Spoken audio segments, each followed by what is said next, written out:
Wasabato tusinyamaze tunapoona maisha ya watu yanapotea kwa njia ambazo hazikubaliki.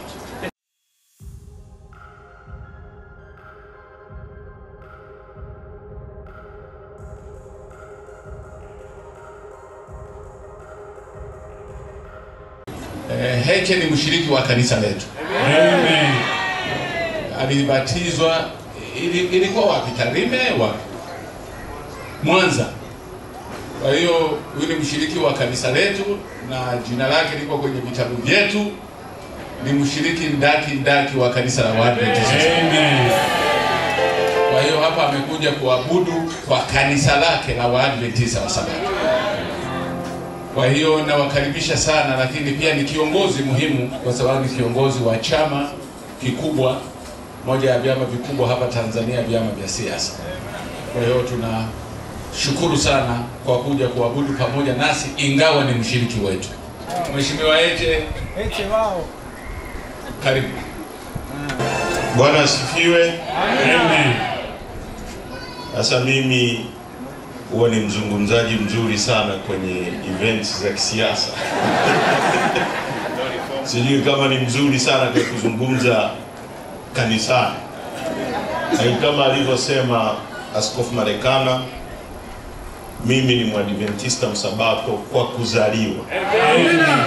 Sio wala kwamba labda nimeingia hivi karibuni, na nimebahatika kuwa na mama yangu hapa, sio amekaa. Yes, amekuja kusali na sisi. Mama anaishi Tarime, lakini alikuwa India kwa matibabu.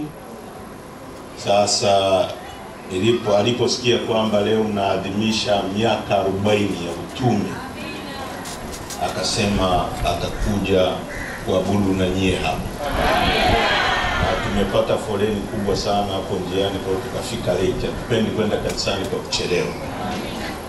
Na kwa kweli mimi ni mtu ambaye nimebarikiwa sana na kwaya ya Kurasini. Amen. Nina miaka 40, kwa hiyo nimefanya kazi, nina miaka 45. Hii kwaya imefanya kazi kwa miaka 40. Yaani miaka 5 tumeizidi. Kwa hiyo ni kwaya ambayo imetubariki sana. Na kwa kweli nimefanya kazi nzuri ya utume. Nimemsikiliza vizuri sana Pastor Marekana alipokuwa anazungumza. Amesema mambo makubwa sana. Tuweke mawe hapa duniani kwa ajili ya watu wengine, ili maisha ya watu wengine yawe bora zaidi. Ametoa mfano wa nzi na mbu. Amezungumza kwamba mbu anaishi siku 7, lakini anaacha impact. Kwa hiyo duniani hapa, it's not about the duration, it's about the impact ya maisha unayoacha. Unaweza ukaishi siku 10 duniani au miaka 10, lakini ukaacha dunia iko mahali salama sana kwa ajili ya watu wengine. Sisi tumebarikiwa nchi nzuri sana. Na amezungumza pia kuhusu watu wa Denmark ambao wako 2000. Mimi wanasikiliza sana mambo na yatafakari kwa kina sana. Kwa nini wao wanaweza kutoa kuliko sisi?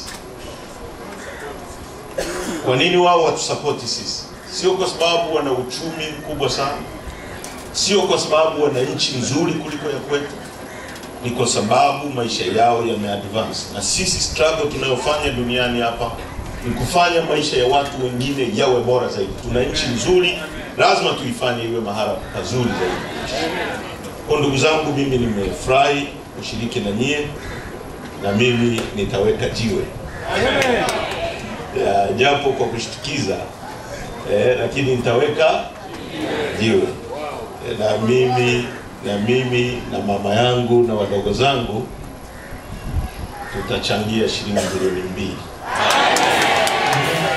Na nitaweka milioni 1 hapa na tuko na naibu katibu mkuu wa chama chetu pia, ndugu Amani Gorugu. Amani, ungekuja hapa kuona.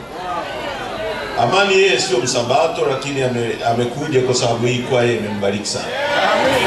Tuko na mkurugenzi wetu wa chama pia wa masuala ya uwekezaji Leonard Magere, yeye ni msabato kama sisi.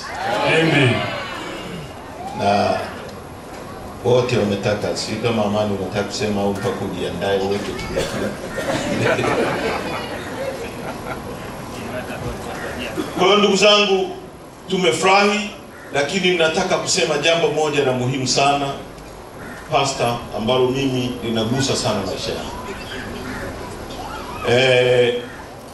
Binadamu hapa duniani, mtu mmoja ndiye alifanya uvumbuzi wa vitu tunavyovitumia kama umeme. Ni mtu mmoja, ni wazo la mtu mmoja. Mtu mmoja ndiye alifanya uvumbuzi wa ndege.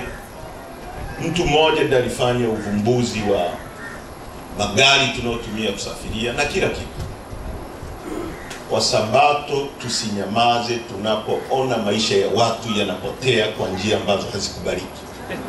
Kwa sababu inawezekana mtu mmoja ambaye anapotezwa leo angezaa mtoto akavumbua dawa ya ukimwi na akasaidia dunia.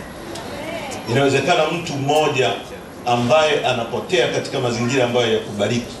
Na hii ni kazi ya utume, ni kazi ya Mungu, pigania maisha ya watu. Mtu mmoja anayepotea inawezekana ndiye akazaa mtoto akavumbua dawa ya kansa na akaokoa dunia. Kwa hiyo tusinyamaze. Mungu awabariki sana.